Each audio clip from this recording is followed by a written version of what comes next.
ضيف يبشر بالجنان وفي أحشائه درر المعاني ندي الكف ليس له شبيه عظيم الشان جوهرة الزمان ألا رمضان أنت لنا انتصار على نفس غواها ألف جاني ومأوى كل إن الحمد لله مفتقر والصلاة والسلام على رسول الله أما بعد গত বছরের এমন দিনেই আমরা রমাদানের আগমনের অপেক্ষায় ছিলাম।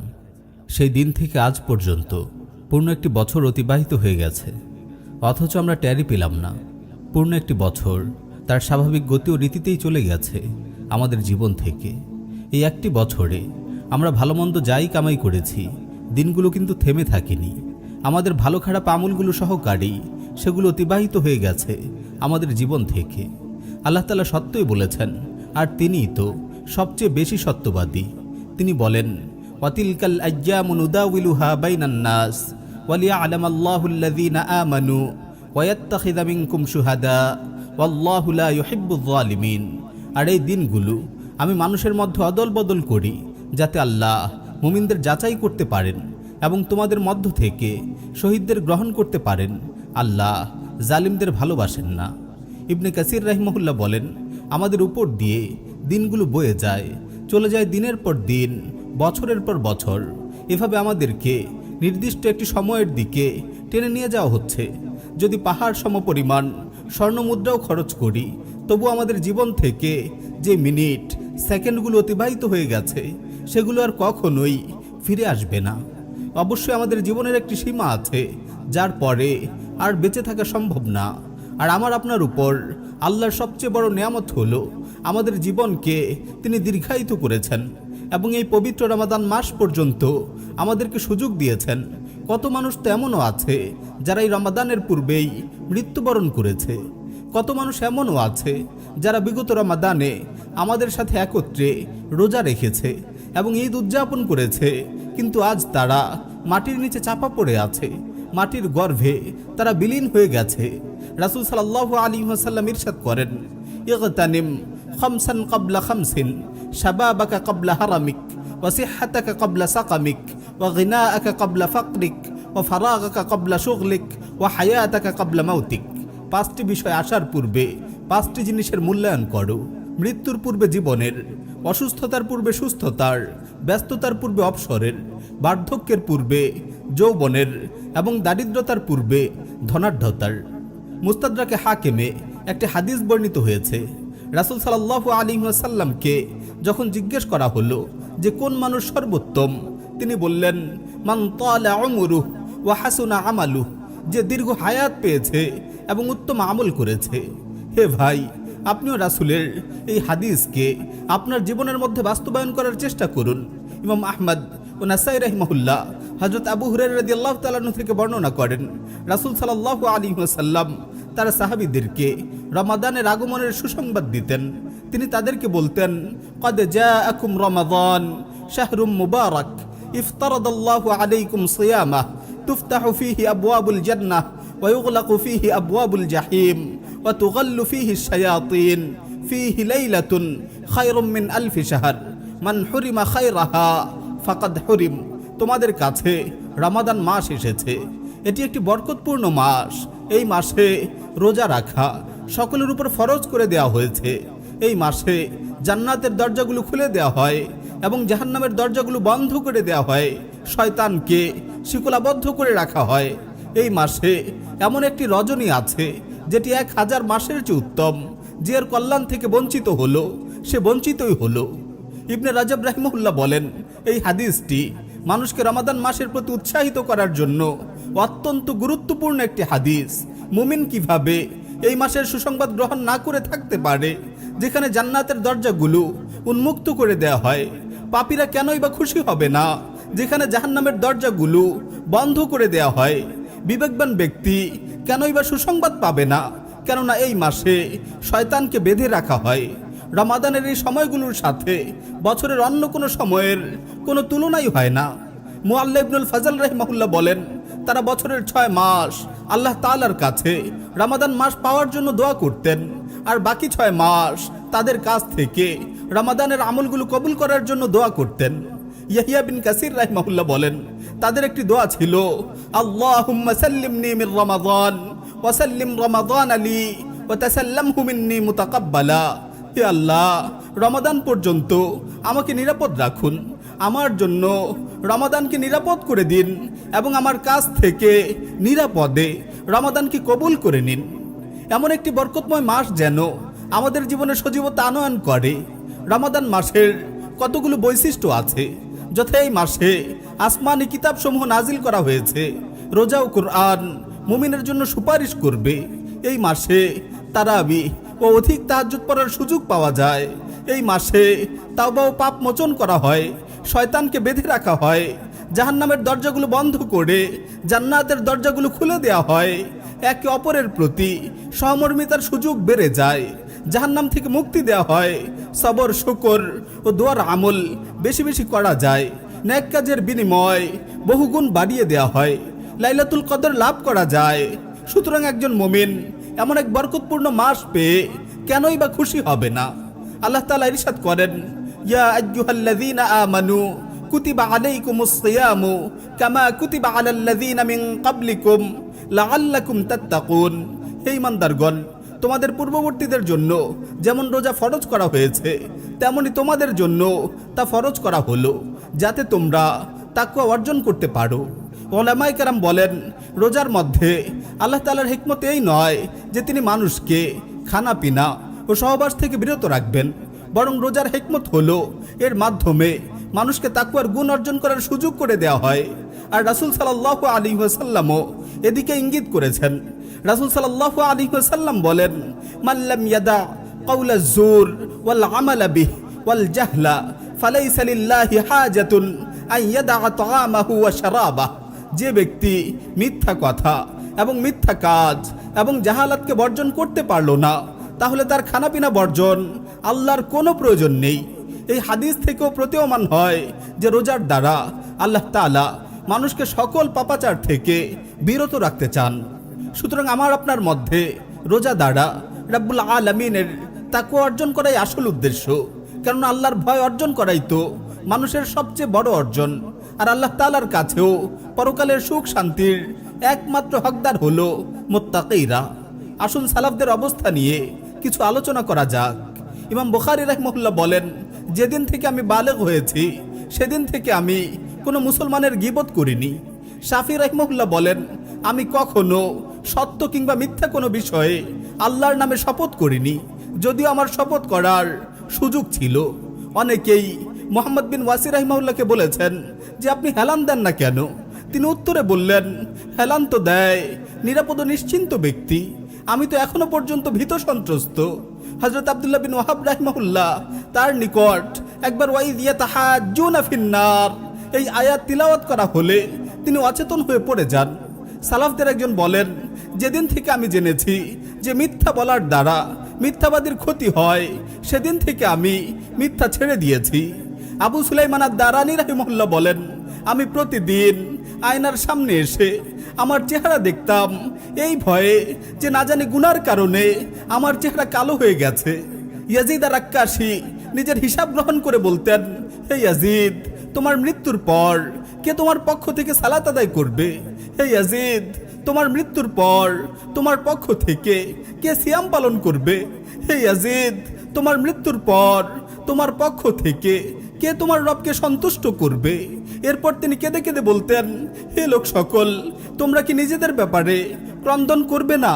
মৃত্যু যাকে খুঁজছে, কবর যার আবাস, মাটি যার বিছানা এবং কীট পতঙ্গ যার সঙ্গী, এত কিছু সত্ত্বেও তাকে অন্ধকার কবরে প্রতীক্ষা করতে হবে সেই কিয়ামত দিবস পর্যন্ত। তখন তার অবস্থা কেমন হবে? এমনই ছিল সালাফদের অবস্থা। আমার আর আপনার অবস্থা তাহলে কি? আমরা নতুন নতুন পোশাক পরিধান করি, মজাদার খাবার খাই, সব সময় হারামে লিপ্ত থাকি, আল্লাহর হুঁশিয়ারির কথা ভুলে যাই এবং লম্বা লম্বা আশা করে থাকি, আল্লাহর রহমতের আশা করি এটা আমাদের কেমন আইসি জীবন, কেন জীবনের প্রতি আমাদের এত মায়া, আল্লাহর ভয়ে কেন আমাদের চোখ দিয়ে সামান্য এক ফোঁটা পানিও আসে না। শেষ রাতে আল্লাহর সামনে আমরা আর এখন দণ্ডায়মান হই না, জিকিরের মজলিসগুলোতে আমরা এখন আর ভিড় জমাই না, আমরা নফল রোজাও রাখি না, সাদাকাও করি না। আমাদের জীবনের প্রকৃতি কেন এমন হয়ে গেল? এগুলো ছাড়া কি প্রকৃত জীবনের স্বপ্ন দেখা যায়? এই আমলগুলো না করলে কি সুখ স্বাচ্ছন্দ্যের দেখা মিলবে?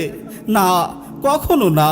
যদি আপনি রাত্র জাগরণ করতে না পারেন, শেষ রাতে আল্লাহর সামনে দণ্ডায়মান হতে না পারেন, দিনের বেলায় নফল সিয়াম রাখতে অক্ষম হন, তবে জেনে রাখুন আপনি আল্লাহর রহমত থেকে মাহরুম হবেন। আপনি অবশ্যই আল্লাহর রহমত থেকে মাহরুম হবেন।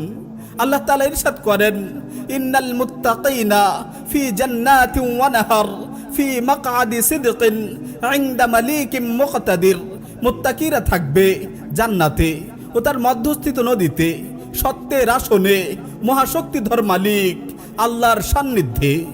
যে ব্যক্তি সালাফদের জীবনী পাঠ করে সে অবশ্যই জানবে যে যুগে যুগে কি পরিমাণ মানুষ পরিপূর্ণ দিন পালন করে, এর সংখ্যা অতি নগণ্য।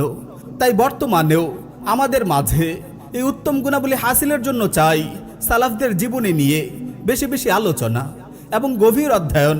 তাই আসুন আমরা সালাফদের জীবনী নিয়ে আরও কিছু আলোচনা করি। তারা কিভাবে আমলে ব্যস্ত থাকতেন সেই দৃশ্য দেখে আসি। হযরত ইবনে ওমর রাদিয়াল্লাহু তাআলা আনহু থেকে বর্ণিত, তিনি বলেন, ওমর রাদিয়াল্লাহু আনহু মৃত্যু পর্যন্ত ধারাবাহিকভাবে রোজা রেখে গেছেন।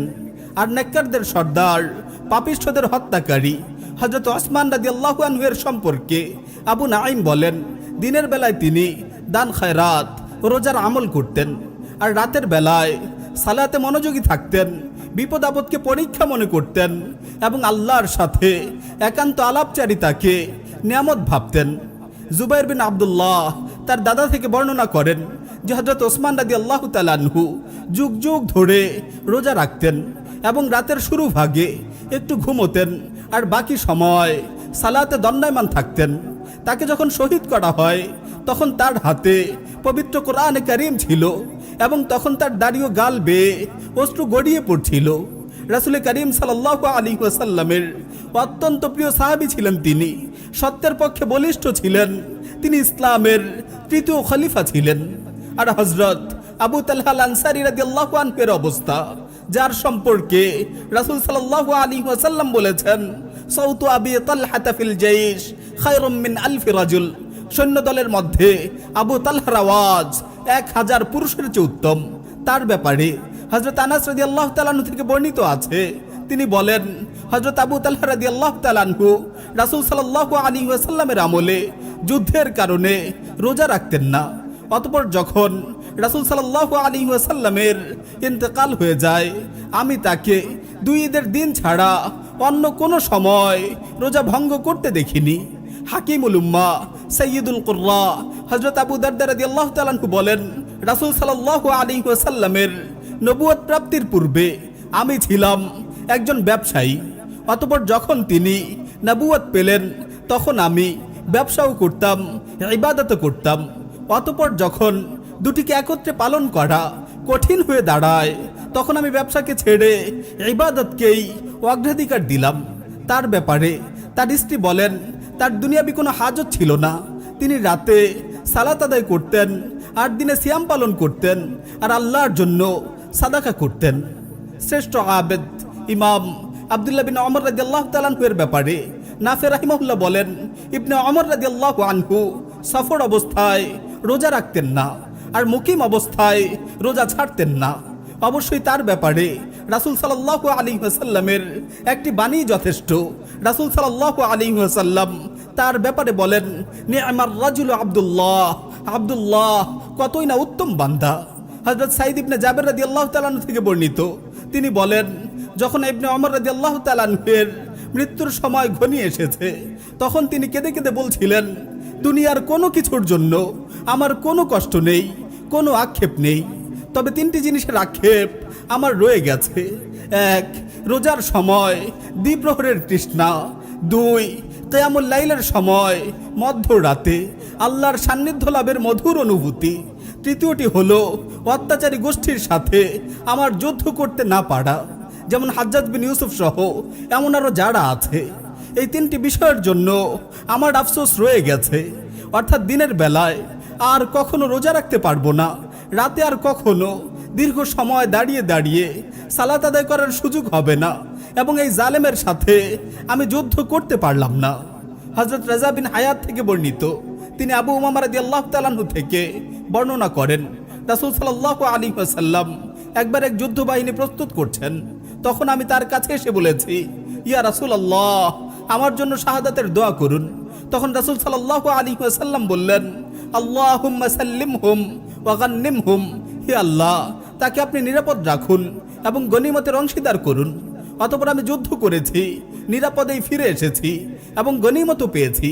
এভাবে রাসূল সাল্লাল্লাহু আলাইহি ওয়াসাল্লাম 3 বার বলেছেন। তারপর আমি তার কাছে এসে বললাম, ইয়া রাসূলুল্লাহ, আমি আপনার কাছে 3 বার এসেছি আমার শাহাদাত লাভের দোয়া করার জন্য, কিন্তু আপনি আমার জন্য নিরাপদে যুদ্ধ থেকে ফিরে আসার এবং গনিমত লাভের দোয়া করেছেন। আপনার দোয়াই সত্য প্রমাণিত হয়েছে। অতএব আপনি আমাকে এমন কোনো আমলের কথা বলুন যা দ্বারা আমি জান্নাতে প্রবেশ করতে পারবো। তখন রাসূল সাল্লাল্লাহু আলাইহি ওয়াসাল্লাম বললেন, আলাইকা বিস-সাওম ফাইন্নাহু লা মিসলা লাহ, তুমি রোজা রাখো, কারণ এই আমলের কোনো তুলনাই হয় না।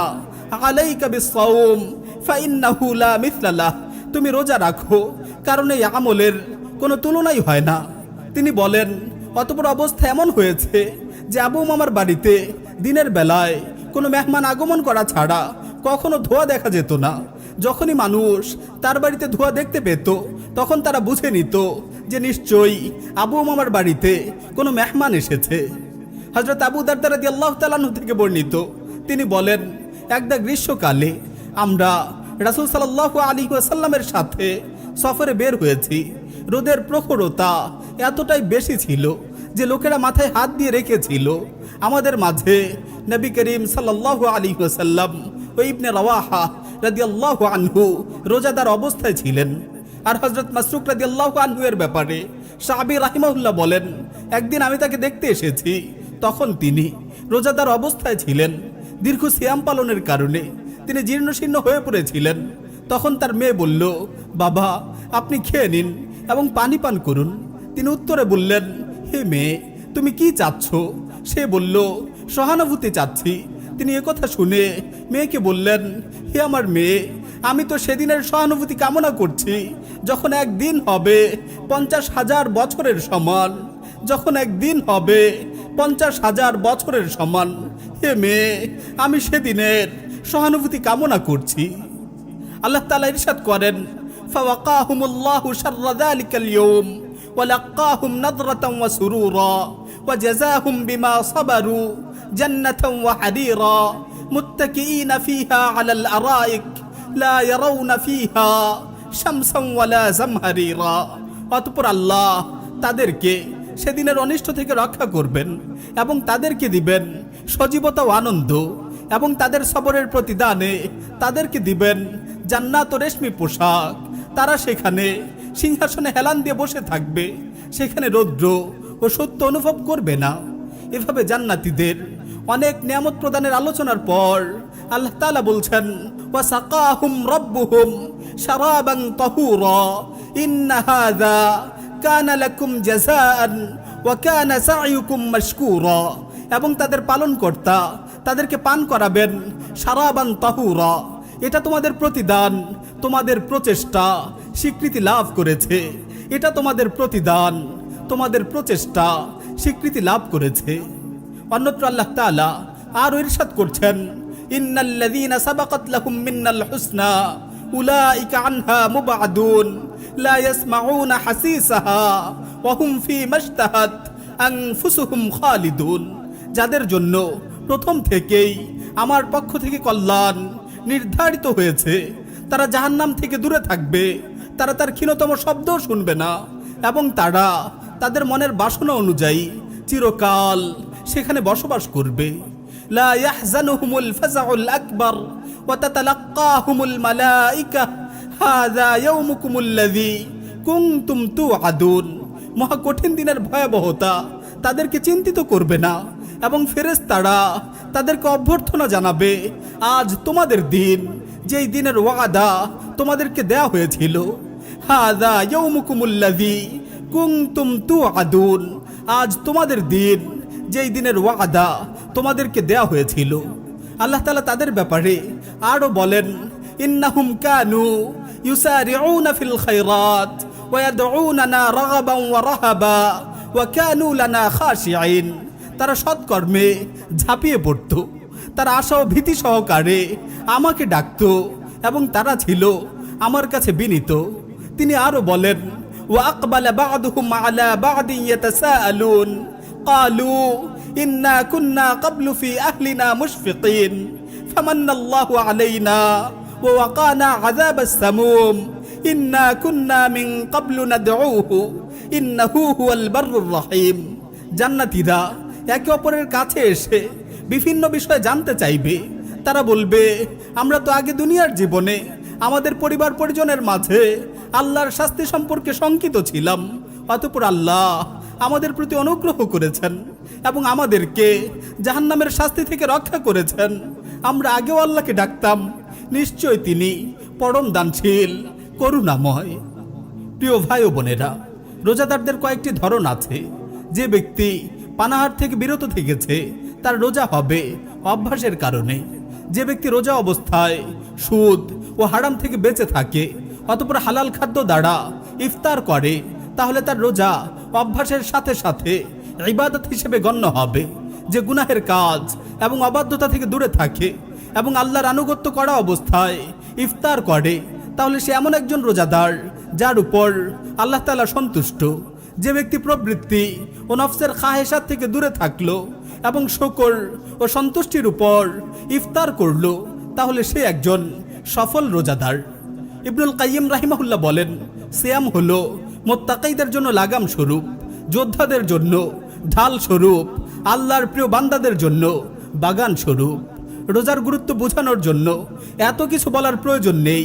কেউ যদি সিয়ামের গুরুত্ব বুঝতে চায় তাহলে তার জন্য এই কথাটি যথেষ্ট হবে যে আল্লাহ তাআলা বলেন, আস-সাওমু লি ওয়া আনা আজজি বিহি, রোজা আমার জন্য আর আমি নিজেই এর প্রতিদান দেব। তারা বলে যে রোজা হচ্ছে শ্রেষ্ঠ পুরুষত্ব এবং উচ্চ মনোশক্তি। রমাদান মাস হলো গায়রুল্লাহ থেকে বিচ্ছিন্ন হওয়ার মাস, আর গায়রুল্লাহ থেকে মুক্তি মানে হচ্ছে আল্লাহর পরিপূর্ণ দাসত্ব করা। আর আল্লাহর পরিপূর্ণ দাসত্বের মাঝে রয়েছে গায়রুল্লাহ থেকে পরিপূর্ণ মুক্তির পথ। কেউ বলে রমাদান মাস হচ্ছে শক্তির মাস, তাই সেই ব্যক্তি শক্তিশালী নয় যে ক্রোধের সময় নিজেকে নিয়ন্ত্রণ করতে পারে না, বরং শক্তিশালী হলো সেই যে ক্রোধের সময় নিজের নিয়ন্ত্রণ ঠিক রাখতে পারে। তারা বলে সিয়াম হলো ধৈর্য, আনুগত্য, নিয়ম ও শৃঙ্খলার নাম।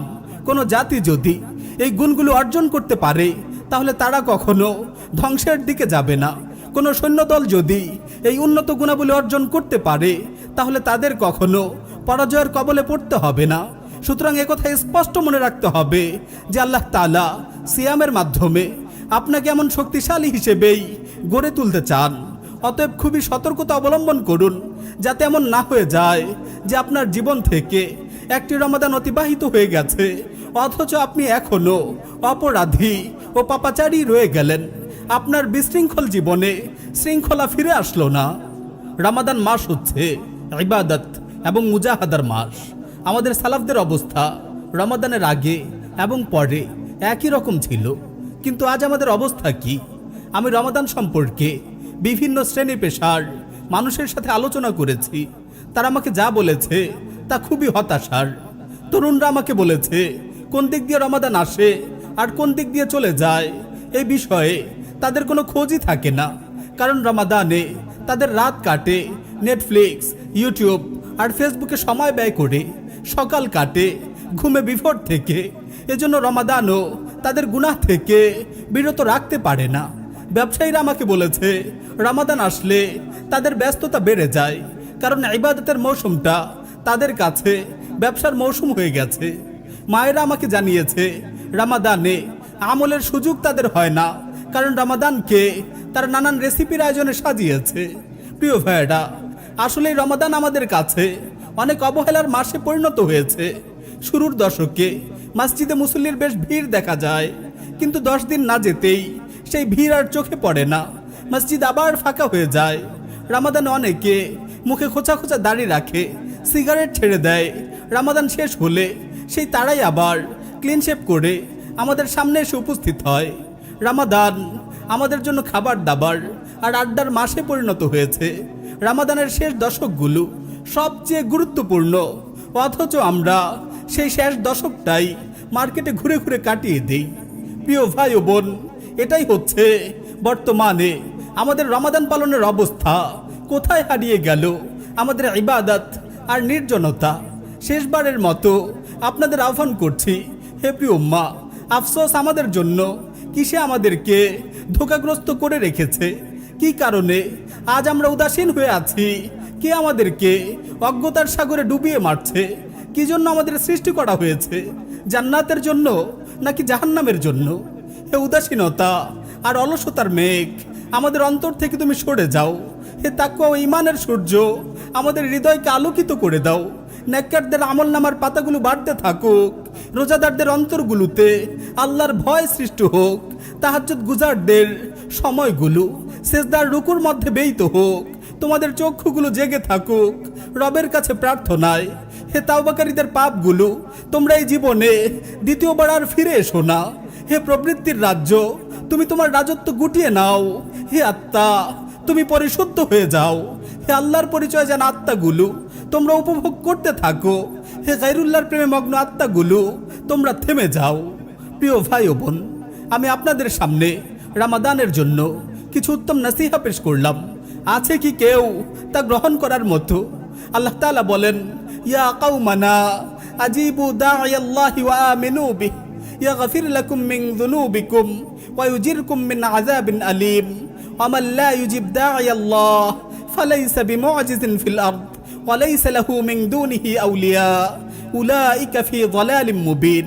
হে আমাদের সম্প্রদায়, তোমরা আল্লাহর দিকে আহ্বানকারীর ডাকে সাড়া দাও এবং তার কথায় বিশ্বাস করো, তাহলে আল্লাহ তোমাদের পাপসমূহ ক্ষমা করে দেবেন এবং যন্ত্রণাদায়ক শাস্তি থেকে তোমাদেরকে রক্ষা করবেন।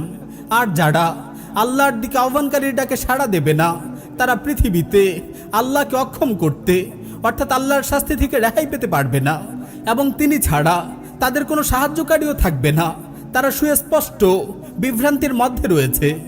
সুতরাং তাকে স্বাগত জানাচ্ছি যে এই আহ্বানে সাড়া দিল এবং তা থেকে উপকৃত হলো, আর ধ্বংস সেই ব্যক্তির জন্য যে তা ফিরিয়ে দিল। আপনার জন্য কি আল্লাহ তাআলার এই কথাটি যথেষ্ট নয় যে আস-সাওমু লি ওয়া আনা আজজি বিহি, রোজা আমার জন্য আর আমি নিজেই এর প্রতিদান দিব? নিশ্চয় আফসোস হয় সেই ব্যক্তির জন্য যে আল্লাহকে চিনেও গায়রুল্লাহকে ভালোবাসে। দুঃখ তার জন্য যে আল্লাহর পথে আহ্বানকারীর আহ্বান শুনেও তাতে সাড়া দিতে দেরি করে। হে আল্লাহ, আমাদের অনিষ্টের কারণে আমাদেরকে আপনি আপনার কল্যাণ থেকে বঞ্চিত করবেন না। হে প্রভু, আপনি আপনার শান অনুযায়ী আমাদের সাথে আচরণ করিয়েন। আমাদের অবস্থার বিবেচনায় আমাদের সাথে আচরণ করবেন না। আপনিই তো ভয় পাওয়ার ও ক্ষমা করার একমাত্র উপযুক্ত সত্তা। হে মালিক, আমাদেরকে রমাদান পর্যন্ত হায়াত দিন এবং রমাদানের সিয়াম ও কিয়াম পরিপূর্ণ ইখলাস, ঈমান এবং সঠিক পন্থায় আদায় করার তৌফিক দান করুন।